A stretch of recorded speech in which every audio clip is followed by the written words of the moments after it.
Hello everyone, I need a haircut and this is my Ring of Honor Revolution Canada review. The event happened on May 7th, this past Saturday. I was there live and I gotta say that this is one of the best, if not the best show of 2011. I might be a little bit biased because I was there live, but it was just such an entertaining show. So much better than the last show that they were here in the Toronto area, which was Fate of an Angel too. This event just blew it out of the water. The comedy, the intense action, the main event being epic. And it flowed so well. The last match was 35 minutes and it did not feel like it was dragging at all. In the last match was actually so good, and Chris Hero's showing mainly was so good that I had bought everything I wanted to buy. Because of this match, I went out and bought myself a Kings of Wrestling t-shirt, just because it was much better than I expected. I knew it would be good, but not this good. So I'll go over a little bit of what I picked up there. They had like a meet and greet with Shelton Benjamin and Charlie Haas. So these are the first wrestlers I've actually met, not just passing by, like I've actually got a chance to talk to them. So I got Shelton Benjamin's signature and Charlie Haas as well. And it was awesome because I showed up at the end of the meet and greet, so there's nobody there. So I just went right in and met them. I also picked up 5 DVDs because they were having a sale for the buy 3 get 2 free.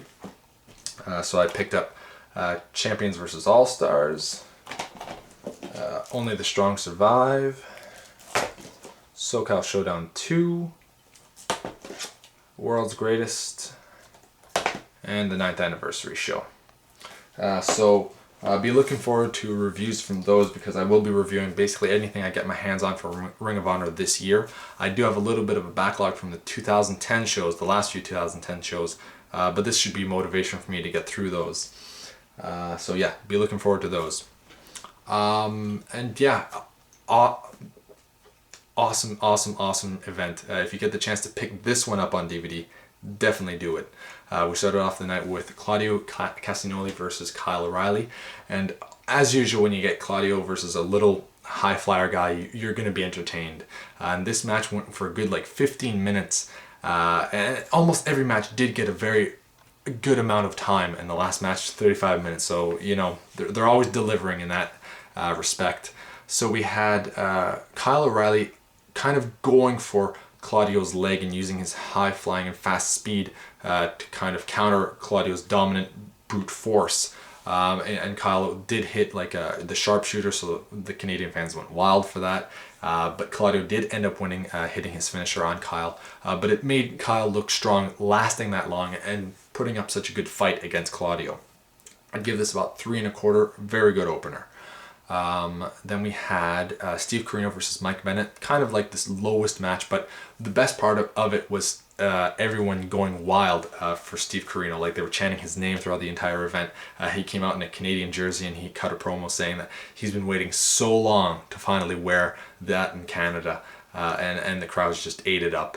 And then he actually talked about on his path to redemption, he's been talking to another man that's also on a path to redemption and who wants to come back into Ring of Honor. So it looks like Kevin Steen might actually come back into Ring of Honor, and in a big storyline as well. I'll get into that a little bit later. But yeah, that was the best part of this match. So only about 2 stars Mike Bennett won. I don't mind Mike Bennett. He kind of works in the heel WWE kind of role. So I'm okay with him, but I would have liked to have seen Steve Corino win this one.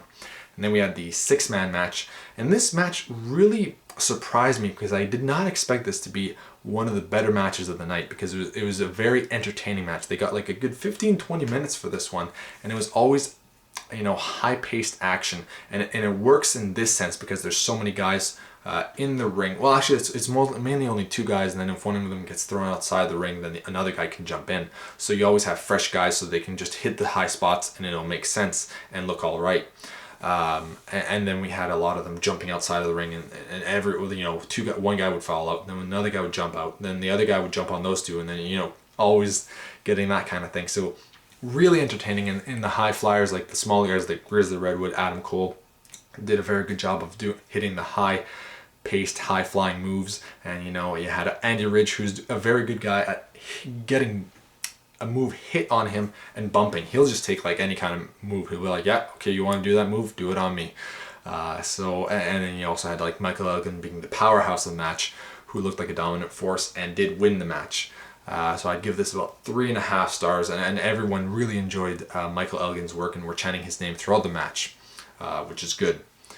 And then we had Davey Richards versus Kenny King. This was kind of like the disappointing match of the night because it just wasn't what we had expected. The Big Bang match was better than this one. This one was by no means a bad match, but you just expected a little bit more. And Kenny King didn't really sell his leg or ankle because Davey kept going after it. And then at the end of the match, Davey had Kenny King at the top of the turnbuckle, but he kind of botched it and fell.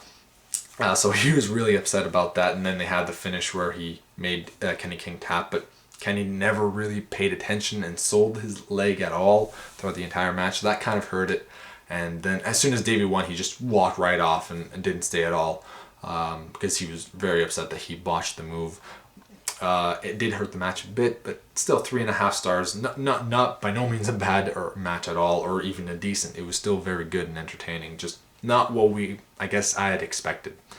So then we had the intermission, and during the intermission I brought back my DVDs and autographs to the vehicle with my uncle.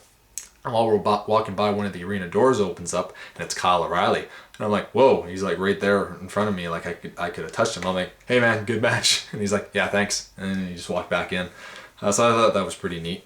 And also during the intermission, I saw another YouTube guy, Sean Carlton, I believe that's his name. And I met him and I talked to him for a few minutes, and he recognized me as well. So that was pretty neat seeing him. Then after the intermission, the first match that we had was Delerious versus Cabana, which is the tribute show for the Sweet and Sour, and that was really just a comedy match because they didn't really wrestle at all. I think Colt did get the win, but they kind of had like a dance off instead. And at the beginning, Colt had like 4 shirts of Sweet and Sour on. He was throwing them into the crowd, and he was trying to get Delirious to do it. And he's like, yeah, just pick it up and throw it. And he would just take his hand, go like this, hey, regular Colt funniness. And Delirious didn't want to do it until the end, but then Colt wouldn't let him, and he kept stealing the shirts, and Colt would be the one to throw them. And then eventually they started a dance off, and it was hilarious seeing Delirious dancing. I even got Todd St. Clair to dance, and they all started dancing together, and the crowd was going wild for that. It was almost like the match of the night right there. Colt won. I won't really rate this because it was more so a tribute to Larry Sweeney, and it was, just there for comedy and good interaction with the fans, and that's exactly what they hit. So I'll put a not applicable for this, and if you really wanted to know a rating, I would say like 5 stars in terms of the entertainment that was there. It was hilarious. I was laughing a lot during that. Then we had the El Generico versus Christopher Daniels. This was kind of another disappointing one, just because I was expecting a lot more from El Generico. Christopher Daniels did a very good job, or an alright job as a heel, but I was just expecting kind of more, and Generico was kind of just waiting a little bit too long, I think, for his comebacks and trying to get the crowd into his comebacks a little bit too much, and I think it would have just been a little bit better if he would have hit his moves instead and not acted like he needed the crowd behind him so often. I know that that's kind of his gimmick, but it just didn't seem to flow as well during this match. But still, very good match. I still give about 3.5 stars, and I believe El Generico won. And then the House of Truth kind of ganged up on him, and then Steve Corino came out for the save. That might have happened actually during the match when Steve Corino showed up, but I know that at one point Steve Corino and El Generico were both in the ring. El Generico did not trust Steve, so he left, and then the House of Truth just ganged up on Steve Corino. So I think that they might be actually heading into a House of Truth versus Steve Corino and El Generico eventually, when El Generico does trust him, and Kevin Steen might show up for that as well, which would just be epic. And I love the booking that Ring of Honor has been doing for this entire feud. This has been going on since Final Battle 2009, and it's still not done yet. It's just they remember those things, and they can continue that kind of a story going for so long and not feel like it's dragging out too long or stagnating. Then we had the Ring of Honor World title match, Shelton Benjamin, Charlie Haas versus Briscoe brothers. It wasn't as good as their 9th anniversary showing, because it was a little bit shorter, 17 minutes. The Briscoe brothers did a very good job as heels, and basically the story of the match was They were just had Charlie Haas and beating on him the entire time. And eventually Shelton Benjamin got the hot tag, and then it looked like the Briscoe brothers were going to cheat. But then the All Night Express showed up and kind of distracted them. They didn't get into the match or involved in any way, but they just showed up, and that kind of allowed Shelton Benjamin and Charlie Haas to go for their finisher and get the win. So that kind of hurt the match because you kind of wanted a clean finish, but still very good. I'd probably say that this was the second best match of the night at about 3 3/4. Yeah, 3 3/4, maybe 3.5. I'll need to rewatch this when it comes out on DVD. But yeah, still a very good match, about 17 minutes long.